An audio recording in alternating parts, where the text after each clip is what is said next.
Hello everyone, welcome to Tejas career academy. Guys, आज है 9 अप्रैल और आज हम देखेंगे इंपॉर्टेंट करंट अफेयर के क्वेश्चंस को। चलिए शुरुआत करते हैं आज के इस सेशन में। सबसे पहले हम देखते हैं क्वेश्चंस क्या रखा गया है। पहला क्वेश्चन आज का जो है वो है आपका छत्तीसगढ़ पावर जनरेशन। ध्यान से देखिएगा क्वेश्चन को। Chhattisgarh state power generation company ने देश भर में सर्वश्रेष्ठ विद्युत उत्पादन में कौन सा स्थान प्राप्त किया है।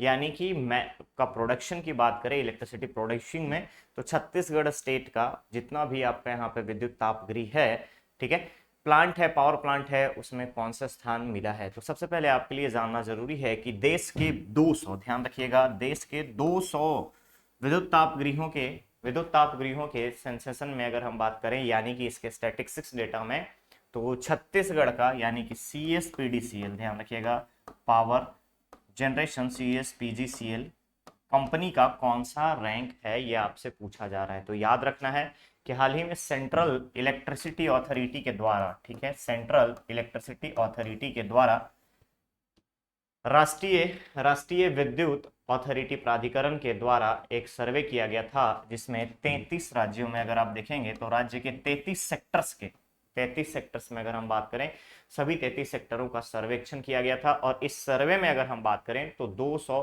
कुल 200 विद्युत ताप गृहों को शामिल किया गया था और राज्य को इसमें आपका छठवां स्थान मिला है। कौन सा मिला है? 6th रैंकिंग मिली है। छत्तीसगढ़ में पावर जनरेशन के लिए 6th रैंकिंग मिली है। क्लियर रहेगा, पहली चीज। दूसरी चीज आपको याद रखना है कि इन सभी कैटेगरी में टॉप 25 में छत्तीसगढ़ के दो प्लांट हैं। छत्तीसगढ़ के दो प्लांट हैं। एक है आपका Shyama Prasad Mukherjee power generation company Korba, ध्यान रखिएगा, एक है आपका श्यामा प्रसाद मुखर्जी और दूसरा है आपका हसदेव ताप विद्युत गृह। ध्यान रखेंगे आप, हसदेव ताप विद्युत गृह कोरबा 19th, श्यामा प्रसाद मुखर्जी एंड हसदेव ताप विद्युत गृह जो है 21st।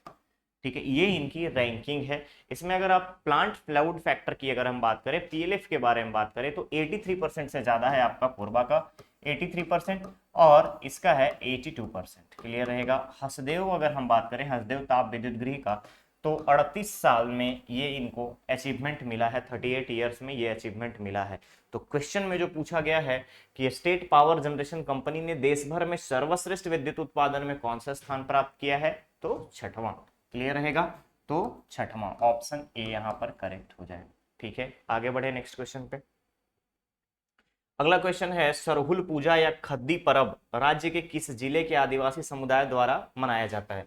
तो पूछा यहाँ पर जिले के बारे में बात की गई है। अगर आदिवासी समुदाय बोला जाता तो यहाँ पर याद रखना था उरांव जनजाति द्वारा। उरांव जनजाति के द्वारा कहाँ पाए जाते हैं, तो जसपुर जिले के उरांव जनजातियों के द्वारा सरहुल पर्व, यानी कि आपका झारखंड से टचिंग जो बॉर्डरिंग स्टेट है, अगर हम बात करें डिस्ट्रिक्ट है, तो स्टेट की जो झारखंड से अगर हम डिस्ट्रिक्ट में बात करें तो जसपुर आता है और जसपुर में उरांव जनजाति के द्वारा सरहुल पर्व और खद्दी पर्व मनाया जाता है। क्या होता है इसमें, तो याद रखना है, पहली चीज चैत्र पूर्णिमा को मनाया जाता है। चैत्र पूर्णिमा को मनाया जाता है। होता क्या है इसमें, तो धरती माता और सूर्य की पूजा, ध्यान रखेंगे, सूर्य और धरती का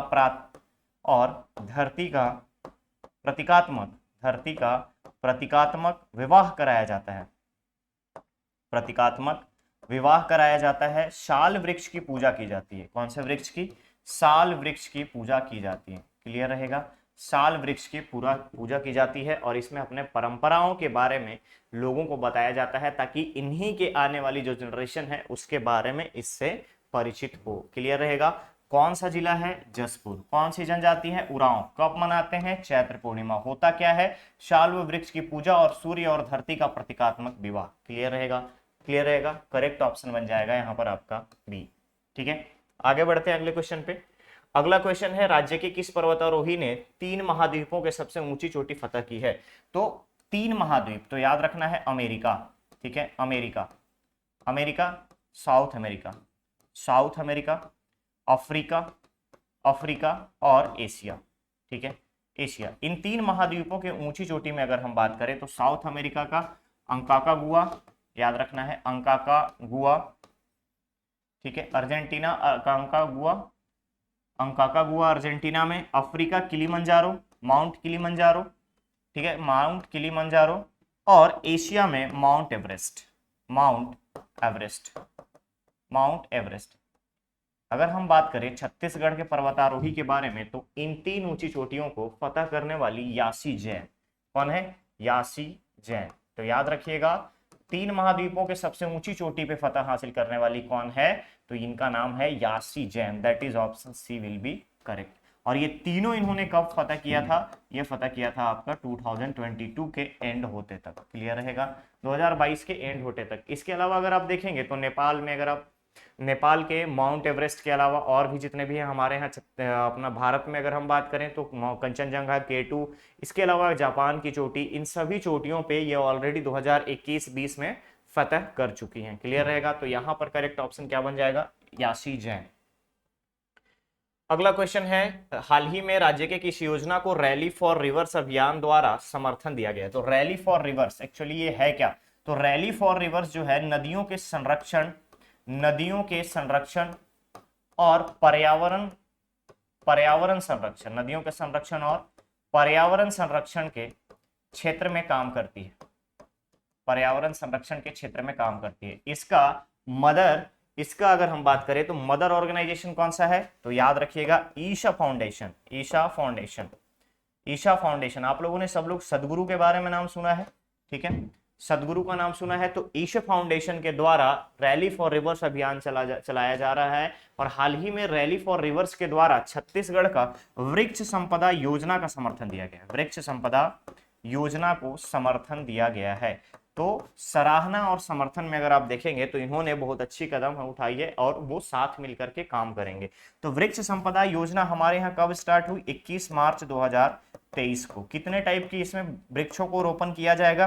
तो 12 प्रकार के वृक्षों का रोपण किया जाएगा, जिसमें 5 जो है विशेष प्रकार के हैं। ठीक है, इस चीज को आप याद रखिएगा। 5 जो है विशेष प्रकार के प्रजातियों के यहाँ पर वृक्ष है, जिनका रोपण मुख्यमंत्री के द्वारा किया जाएगा, मुख्यमंत्री के वृक्ष संपदा योजना के तहत किया जाएगा। क्लियर है? तो करेक्ट ऑप्शन यहाँ पर बन जाएगा आपका डी, दैट इज वृक्ष संपदा योजना। क्लियर है? आगे बढ़े। अगला क्वेश्चन है, छत्तीसगढ़ नई उद्योग नीति 2019-24 के अनुसार अब तक राज्य में कुल कितने उद्योगों की स्थापना की गई है? तो छत्तीसगढ़ नई उद्योग नीति 2019-24, इसके बाद अभी मैंने आपको बताया था कल के लेक्चर में कि छत्तीसगढ़ महिला उद्योग नीति भी लाई गई, उद्यम नीति लाई गई है, जो कि 2023 से 28 तक चलाई जाएगी। इसी प्रकार से अगर आप देखेंगे तो छत्तीसगढ़ नई उद्योग नीति 2019-24 के अनुसार अभी तक राज्य में कुल 2218 नए उद्योग, न्यू इंडस्ट्रीज की अगर हम बात करें तो नए उद्योग यहां पर स्थापित किए जा चुके हैं। और टोटल लागत की अगर हम बात करें तो 21,457 करोड़ रुपए का इन्वेस्टमेंट छत्तीसगढ़ में किया जा चुका है। ठीक है, निवेश किया जा चुका है। सबसे पसंदीदा जगहों में अगर हम बात करें तो रायपुर राजधानी क्षेत्र के अलावा अगर आप देखिएगा तो अलग अलग जगहों पे, सारी जगहों में छत्तीसगढ़ में यहां पर इन्वेस्टमेंट की जा रही है, इंडस्ट्रियल इन्वेस्टमेंट। क्लियर रहेगा? इसके अलावा आपको याद रखना है कि ग्रामीण एवं कुटीर उद्योग में 600 करोड़ रुपए की लागत से 300 रीपा स्थापित किए जा रहे हैं। और इसके अलावा अगले 5 वर्षों में, ध्यान रखिएगा, अगले 5 वर्षों तक ये लक्ष्य निर्धारित किया गया है कि 5 वर्षों में सभी ग्राम पंचायत में एक रीपा होगा। ध्यान रखिएगा, एक रीपा होगा सभी ग्राम पंचायत में। और ये टारगेट क्या लिया गया है? अपकमिंग 5 इयर्स का। ओके, तो यहां पर क्वेश्चन था कि राज्य में कुल कितने नवीन उद्योग की स्थापना की गई है? तो करेक्ट ऑप्शन बन जाएगा यहां पर 2218, that is option A. Clear? आगे बढ़े नेक्स्ट क्वेश्चन पे। अगला क्वेश्चन है यहाँ पे, राज्य के महिलाओं, अनुसूचित जाति और अनुसूचित जनजातियों को ग्रामीण एवं कुटीर उद्योग नीति 2022 के तहत प्रोत्साहन राशि में कितने प्रतिशत अतिरिक्त दिए जाने का प्रावधान किया गया है? तो अब आपको यहाँ पर याद रखना है कि राज्य की महिलाओं को, अनुसूचित जाति को और साथ ही साथ जनजातियों को यहाँ पर आपका उद्योग से जोड़ने के लिए और साथ ही साथ ग्रामीण क्षेत्रों में रोजगार के साधन बढ़ाने के लिए, आय के साधन बढ़ाने के लिए, राज्य के पारंपरिक कला को आगे बढ़ाने के लिए, जैसे मधुमक्खी पालन हो गया, डोकरा शिल्प हो गया, कास्ट शिल्प हो गया, इसके अलावा भित्ति चित्र हो गया, इन सभी के लिए महिलाओं की जो भी महिला उद्योग स्थापित करेंगी उनको 10%, मतलब अगर हम बात करें 10% यहाँ एडिशनल सब्सिडी प्रोवाइड किया जाएगा, प्रोत्साहन दिया जाएगा। क्लियर है? अतिरिक्त प्रोत्साहन राशि प्रोवाइड किया जाएगा। इसमें शामिल कौन कौन है? महिला, अनुसूचित जाति और अनुसूचित जनजाति।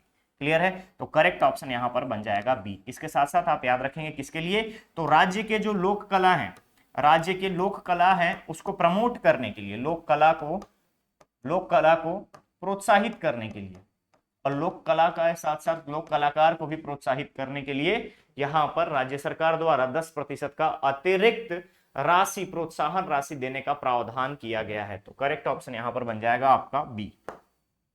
अगला क्वेश्चन है, राज्य के किस जिले में डच प्रजाति के गुलाब पुष्प की खेती की जा रही है? तो डच प्रजाति मतलब क्या हो गया, डच वेराइटी, ध्यान रखिएगा डच वेराइटी। डच वेराइटी में अगर हम बात करें तो डच कहां का है, तो डच है नीदरलैंड का, ध्यान रखेंगे आप नीदरलैंड का।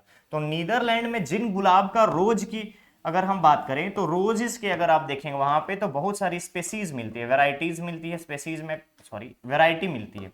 रोजेस के डिफरेंट डिफरेंट वेराइटीज की अगर हम खेती की बात करें तो छत्तीसगढ़ में कांकेर जिले में किया जाएगा। कहां पर किया जाएगा, छत्तीसगढ़ के कांकेर जिले में। और इसके लिए राष्ट्रीय बागवानी, याद रखिएगा राष्ट्रीय बागवानी मिशन के द्वारा प्रोत्साहन राशि और जो किसान इसकी खेती करेंगे उसके लिए अतिरिक्त अनुदान की व्यवस्था, लोन की व्यवस्था की गई है। क्लियर है? साथ ही साथ इसका बीमा भी कराया जाएगा, ये भी आप याद रखेंगे, इंश्योरेंस कराए जाने की भी बात कही गई है। तो यहां पर पूछा जा रहा था कि डच प्रजाति के गुलाब पुष्प की खेती की जा रही है किस जिले में, तो करेक्ट ऑप्शन होगा यहां पर आपका कांकेर। क्लियर है? क्लियर है? आगे बढ़े।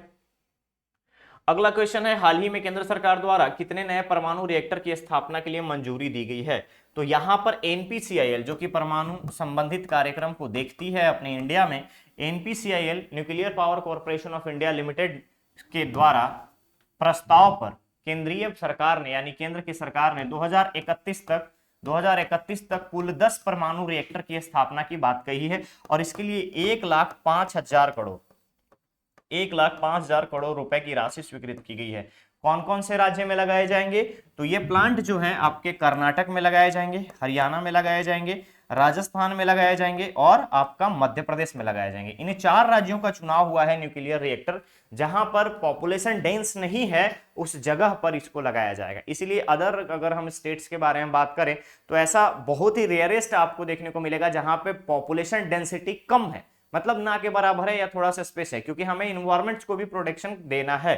तो यहाँ पे ये 4 राज्यों का सिलेक्शन किया गया है जहां पे कुछ ऐसे क्षेत्र है जहां पर डेंसिटी जो है, पॉपुलेशन डेंसिटी जो है वो कम है और हार्म होने से बचाया जा सके। तो टोटल अगर हम बात करें तो कुल 10 परमाणु रिएक्टर 2031 तक स्थापित करने की बात कही गई है, मंजूरी दी गई है। Correct option D. अगला क्वेश्चन है, हाल ही में भारत के किस राज्य में गज उत्सव मनाया गया? तो गज उत्सव याद रखना है, गज उत्सव कहां मनाया गया, और साथ ही साथ याद रखना है कि पहला बोडोलैंड अंतरराष्ट्रीय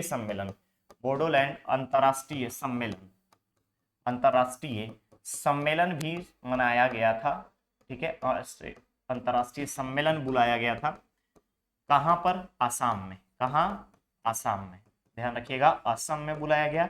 और पहला गज महोत्सव भी आपका असम में ही मनाया गया। इसकी शुरुआत किसके द्वारा की गई? महामहिम राष्ट्रपति द्रौपदी मुर्मू जी के द्वारा। ठीक है, किसके द्वारा? राष्ट्रपति द्रौपदी मुर्मू जी के द्वारा। क्लियर रहेगा? द्रौपदी मुर्मू जी के द्वारा असम में गज महोत्सव, गज उत्सव की शुरुआत की गई। इसके अलावा अगर देखेंगे आप तो पूर्वोत्तर राज्यों में पहला यूनानी चिकित्सा क्षेत्रीय केंद्र सिलचर में खोला गया है। पूर्वोत्तर राज्य का पहला यूनानी चिकित्सा, ध्यान रखिएगा, यूनानी चिकित्सा सेंटर जो है सिलचर में खोला गया है। क्षेत्रीय केंद्र जो है सिलचर में खोला गया है। क्लियर रहेगा? सिलचर, आसाम के सिलचर में। तो करेक्ट ऑप्शन यहां पर बन जाएगा आपका ए, दैट इज असम। फिर आप याद रखेंगे नागालैंड में अगर आप याद रखना है यहाँ पे तो हकानी जखालू पहली एमएलए बनी है नागालैंड की। ठीक है, सॉरी अरुणाचल प्रदेश की। यहां पर आपको नेक्स्ट याद रखना है नागालैंड में हॉर्नबिल फेस्टिवल।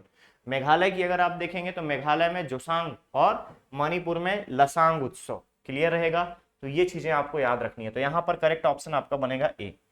अगला क्वेश्चन है यहाँ पर, राष्ट्रीय राइफल एसोसिएशन ऑफ इंडिया के अध्यक्ष के रूप में किसे नियुक्त किया गया? तो यहां पर आपको याद रखना है कि हाल ही में राष्ट्रीय rifle association of India, RRAI association of India, राष्ट्रीय राइफल एसोसिएशन ऑफ इंडिया के नए अध्यक्ष के रूप में कलिकेश नारायण को नियुक्त किया गया है। किसका? कलिकेश नारायण जी को नियुक्त किया गया है। इसके अलावा आपको याद रखना है टाटा पावर का हाल ही में एमडी और सीईओ नए बनाए गए हैं, जिनका नाम है प्रवीर सिन्हा। साथ ही साथ निरंजन गुप्ता को हीरो मोटर कॉर्प का बनाया गया है एमडी एंड सीईओ। तो कुछ कुछ नए नए अपॉइंटमेंट्स आपको याद रखने हैं, बेसिक्स, ठीक है। तो यहां पर करेक्ट ऑप्शन बन जाएगा आपका B, that is Kalikesh Narayan. Okay, तो गाइस ये था आज का सेशन। अब बारी आपके स्टूडेंट धर्मा की।